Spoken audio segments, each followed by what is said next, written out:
Welcome to the Church Solutions Podcast, brought to you by JSL Solutions. The Church Solutions Podcast is designed to help equip you and your church in the use of technology and other tools and services. And now, here are your hosts, Steve Lacy and Phil Thompson.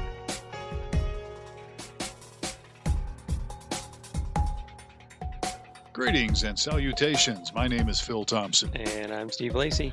And we bring you this wonderful podcast called the Church Solutions Podcast almost every single week. Yes, we do. You sound kind of patronizing. Am I patronizing? I don't know. I think it's a good podcast. Well, you used to call it a wonderful podcast. Well, it's amazing podcast.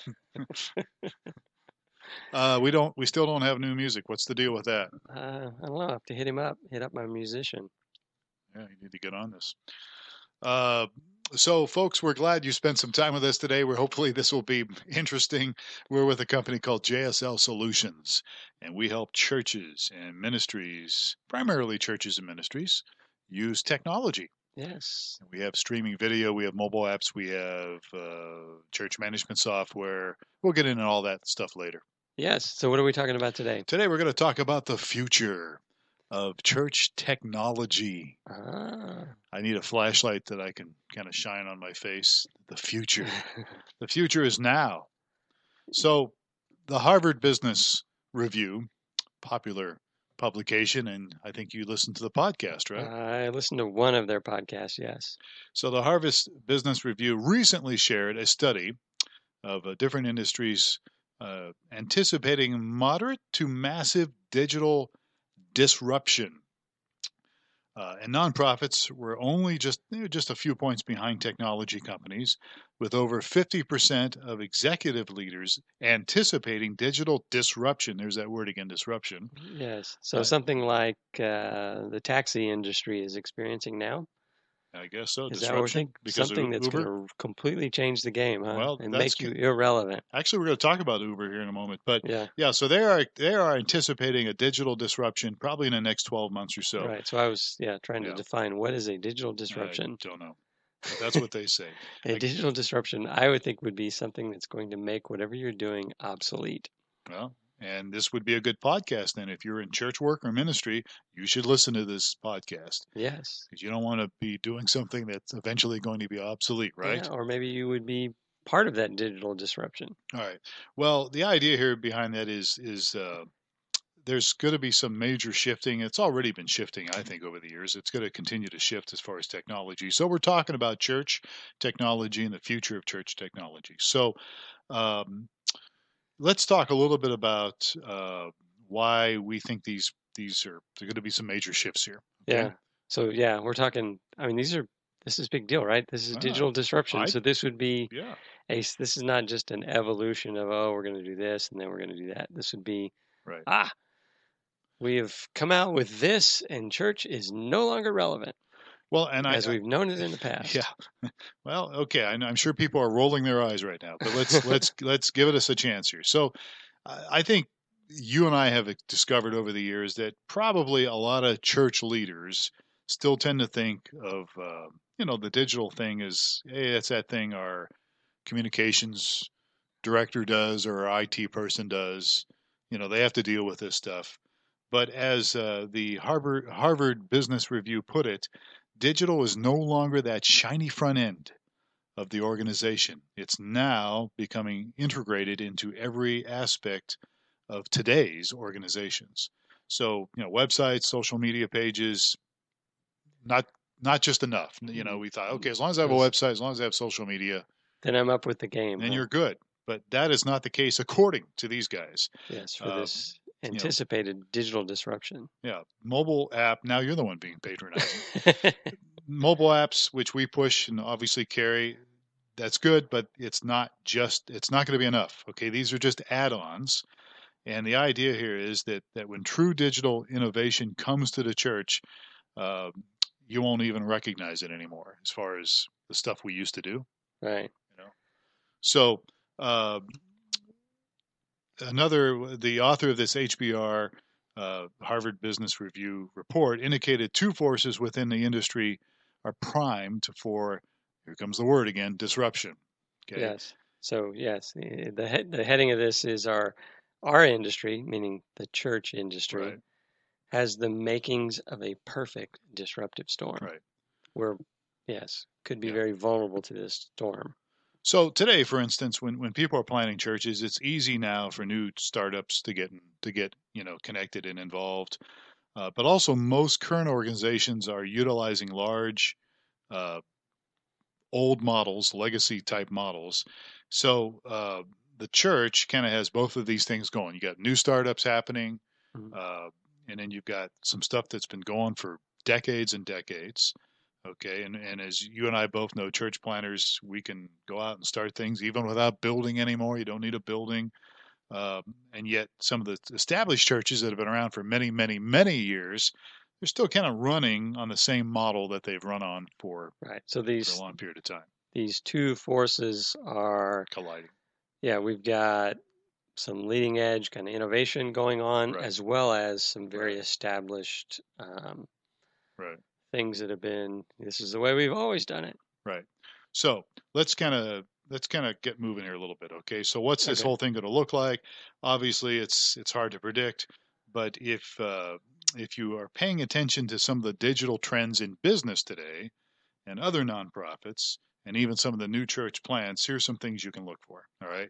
So how are people utilizing technology to serve people today? So here's a few. Here we go. A few of the trends. Yeah, it only took us 10 minutes to get here. Yes. So more and more businesses are engaging customers that never have stepped one foot in their physical building. Yes. And I can attest to that. We can attest to that. We can attest to that. I have never had a customer step into my physical building. That's right. We don't have a physical building. That's why. We have offices. Yes, but no customers. I mean, we are evidence of this, right? There's several new businesses, lots of businesses that don't actually have a need for a physical store anymore. Right. Or if they do have a physical store, they're doing business with those beyond the limits of their store. Today, I just ordered a new windshield for my motorcycle. I think I did it last night on Amazon. I went to Amazon.com. And, they're kind of a brokerage for somebody else. And so I've got a windshield coming here in about a week. Never went in the store. Years ago when I bought a windshield for my motorcycle, 20 years ago, I had to go into one of the motorcycle shops and fool around. Now I just ordered it online. I was done within literally 10 minutes. Yeah. And the reason it took me 10 minutes was I wanted to find the right one that was long enough and tall enough because I want a big windshield. Yeah, and it's a process I actually really prefer because you get the actual feedback from other people that have purchased that item, which is really, really valuable. Yeah, you can do that online. Yeah, I did something for the first time just this week as well. I put something on my grocery list and then realized I can probably get this on Amazon for as cheaper than I can get it in the grocery store. I got dog food online. Really? Yep, got the dog food online. Because I hate going to get the dog food. We get this. Well, there's definitely a convenience, but you usually pay for it. But it's about the same price. Yeah. For the dog food, anyhow. Even delivered, huh? Yeah, it just comes free shipping. Of course, I have an Amazon Prime, so that's why you do I do too. But yeah, I get kale online. Well, I get kale powder online. You were ahead of me. I had never bought grocery items till this week, and I thought cereal. I needed AA batteries at the house, and I thought, I bet they're a lot cheaper on Amazon, and they'll be here this week, and I don't need them today. But so everything, same true. We get batteries. We get a lot of things online. So the point here is more and more businesses are engaging people. Again, never stepping in their store. If you ask anybody at church to grab their Bible, anyone under 30. Anyone under 30. You're right. Anyone under 30, most likely they're going to reach for their mobile device.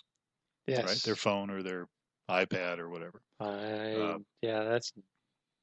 Definitely. We have what we call a small group life group at our house, and we're not all under 30, but just about everybody's getting their Bible on their phone. But you hang out with tech people, so I cool guess so. people, or cool people hang out with you. And they're so cool kids, But it's true. I mean, more and more people. That's what I do, and I'm a little bit over 30 now. Right. So online education, you and I had some experience with that. We were helping with Greeter.Church. We were monitoring actually a small business, an online Oh, business. that was online education. Yeah, that's true. It was doing educational stuff for health-related things. And that industry has changed. It used to be kind of a something you could do, but it wasn't, I mean, people go, well, is that school accredited? And that sort of thing. But now it is, my son's started grad school, and I was asking him, how do you go to work and get to class and all that stuff? And he goes, oh, it's all online. His whole grad school program is online. I'm like, wow, really? Wow, that's amazing. Yeah, so online education, it's not just an idea. It's becoming very much accepted all around. Online dating and dating apps, they don't have any more of a negative stigma now. There's Pew Research has done a study that says that 1 in 5 18 to 24-year-olds are using mobile dating apps. So nearly half of Americans know a couple who have met through online dating sites. Yes. So again, highlighting some changes here on how technology has shifted. Has disrupted those environments. It really has. I actually had an idea for an online dating thing back in the early 90s. Oh, yeah? I should have done it. I should have. There was no such thing as online back in the early 90s. I don't think there was. Early 90s? Yeah, there was. There was maybe America Online, but that was it. There was no internet. They didn't have a web browser until 94. So you weren't able to go online. All right. I must have just been married then. Because I was thinking I was single, but I got married in 93. Yeah, America Online was early 90s, but it's not what we consider maybe it was more, maybe it was mid-90s. But anyhow, my idea of online dating, I should have followed up with it. I would be rich today. Yeah, or not. Millennials, they're watching Netflix now instead of cable. Yeah. Netflix is online. Okay. That is, very true. Not just millennials, but my wife watches Netflix. I think your wife does too, right? Yeah. So you get away from the broadcast schedule and you watch on your schedule. Exactly. Okay. Uber. We mentioned Uber at the top of this podcast. Uber is causing a disruption in the taxi industry. Yes. Now, people go online, pull up their Uber app, and they can get themselves a ride somewhere. And then there's other things like some organizations like Compassion International. They've made it possible to, you could send a letter to your sponsored child directly from your phone. So you don't have to write a pen and paper anymore. I don't know how the sponsored child gets it. I don't think they have a phone, do they? No, I would assume somebody, yes. Probably from the company, from Compassion, probably prints it or something. They have an assistant that prints it and mails it. Probably so. Puts it on the back of a donkey and gets it to them. Okay. So how does this work for the church? How does this trend? What does it mean for the church? Okay. What ministry opportunities could you and I unlock if we really, really embrace what we're talking about here? Okay. You can wait for a disruption to hit and then try your best to catch up, or you can be a part of creating it. It's much easier to thrive in seasons of change when you're on the front lines, the front end of the deal, right? Yes. So at least we think it is. So let's talk a little bit about how you can engage. So we have 4 tips, right? 4 little tips on how you can engage the coming shift and help create the church's future. So the shift is coming, according to Harvard Business Review. And I think they're right. All right. You don't, but I do. So they're making it a little more radical than, I mean, a shift definitely, but dramatic. But they're making it too dramatic. A digital disruption means you completely upset that whole industry. Yeah. Like taxis are scrambling to figure out how to stay in business. Newspapers are a long time ago scrambling how to stay in business. Yeah. So this is what they're predicting for the church, and so. All right. So Harvard isn't, but let's move here. All right. So here's some tips we can do. All right. So let's just talk a little bit about the terminology here. Okay. So the idea would be to stop doing digital and start being digital. Be the ball. Okay. Be digital. So most churches think about technology as kind of a project by project basis. I mean, that's kind of what most churches see it as. And so they decide to start online streaming, where they hire somebody to build an app. or both things we do. Or even before that, they're saying, well, we got to build a website. And, so these are the doing digital. Oh yeah, we got to do that. We got to have that thing done and this thing done. Yeah, you cross it off the list and you move on to the next thing. Okay. Being digital requires that you think about how you can apply technology to every scenario, every situation. So you're going to launch some small groups. Right. How can you apply technology to help you do small groups to get more people effectively, connected. differently, in a way that you weren't able to do them before? Right. Yeah. Seeing new people, meet God, meet Jesus. How can being digital help them grow in the weeks ahead? Somebody comes and makes a commitment to God, makes a commitment to Christ. How can being digital help them, grow spiritually, connect, So we're talking about every aspect of ministry. So it's not just doing, but it's actually being. Right. Okay. That makes sense. All right. Number 2 on our list. Put a digital thinker on the senior leadership team. Now, we have different churches listening to this podcast, but I would think probably almost every church has a board, has some kind of a leadership team, deacons, whatever. So you want to have somebody that, is a part of the strategy. Okay. Right. So this is it's a shift for some of these guys, the IT guys or the technical guys. That They were the ones that typically would implement the strategy and go make it happen. Right. But this is taking some of the knowledge and understanding that some of those people have and letting them play on the strategy team. Yeah, exactly. Actually really kind of lead, be a part of leadership in the whole thing. Right. So, as it continues to rise up, you want people that are on your leadership team that have some understanding of this, have a good understanding of it, and are able to really help, get things going. I think Tony Morgan's really good on this. He's got a group called the Unstuck Group, and they believe in, getting people in the right places. Getting, it's the old saying, you've got people on your bus, but they need to be in the right seat. And that's the way it is with leadership. You got to have the right people in the right positions.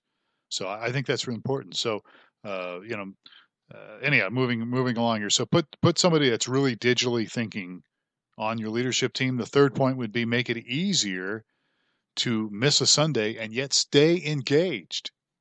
This is kind of up our alley, right? Yeah, this would be somewhat up our alley, and that's one of the concerns that some people have is, well, if I stream my services, then people will just stay home in their pajamas and won't come to church. Which, there may be a little bit of that, but if you've got a vehicle for them to stay connected, and then maybe that's not such a bad thing. Actually, it provides another avenue to participate that where a lot of times I'm sure you've been through this as well.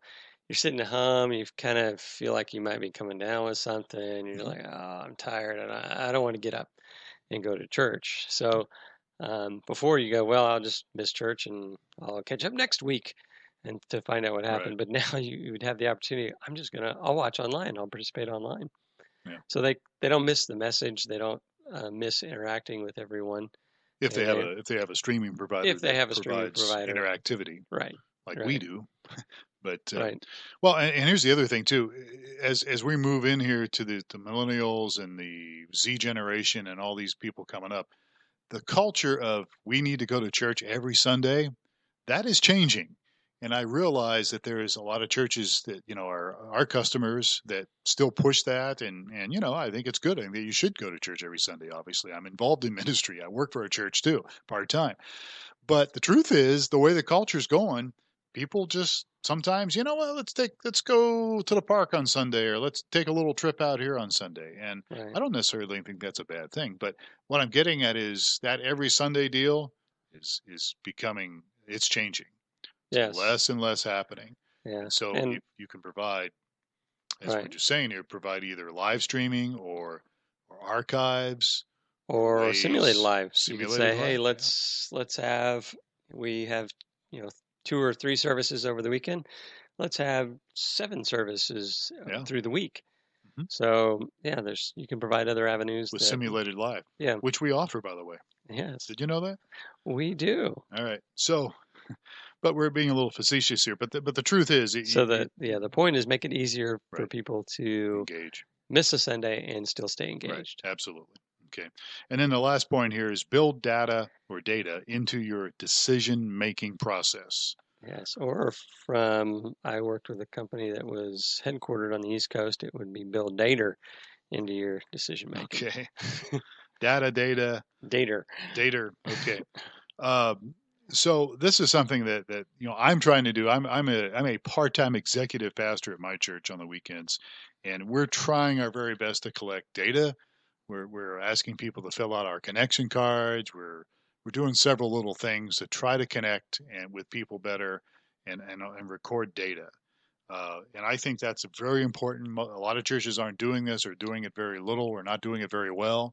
I think you really should.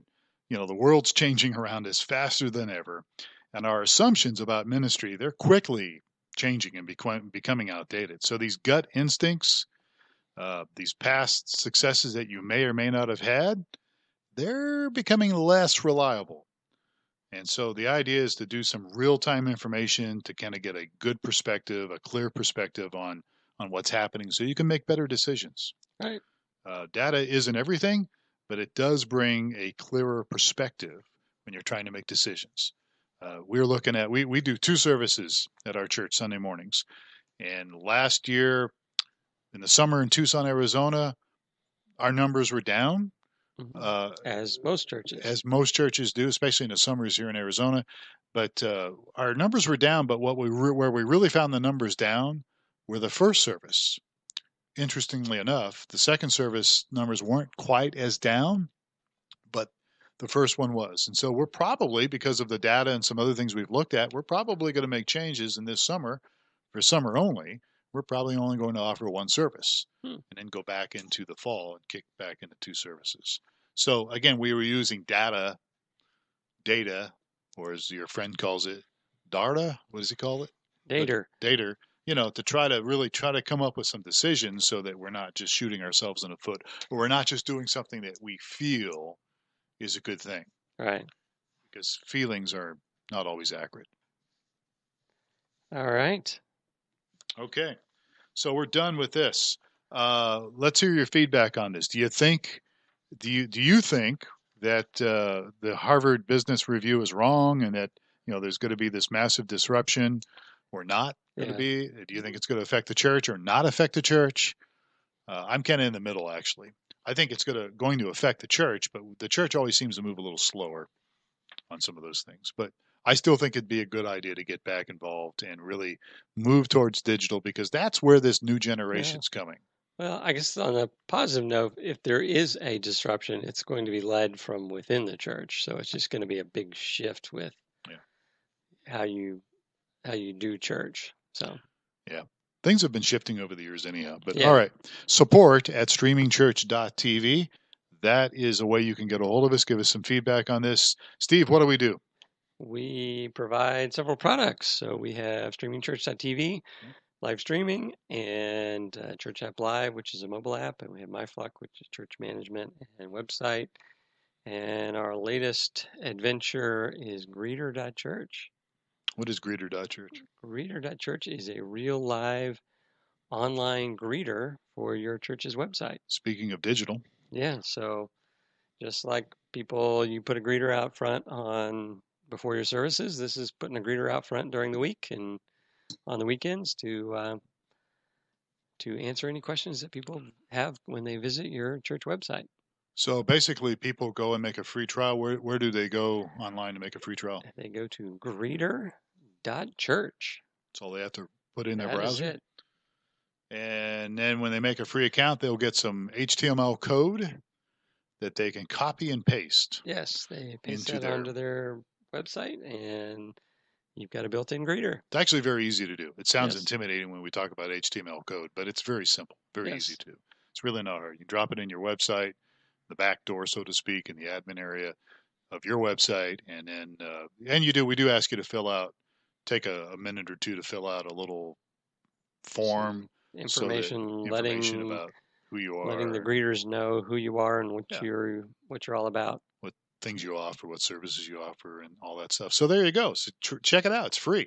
Well, at least for a little while, right? It's free trial. Yes. So greeter.church, as well as those other fine products that we touched on during the podcast. StreamingChurch.tv is one of them. All right, we are done here. One of these days we'll have some new music to get us out of here. But until then, you take care of yourselves. Have yourself a great week. Thanks for listening, and we will catch you for another edition of the Church Solutions Podcast. Take care.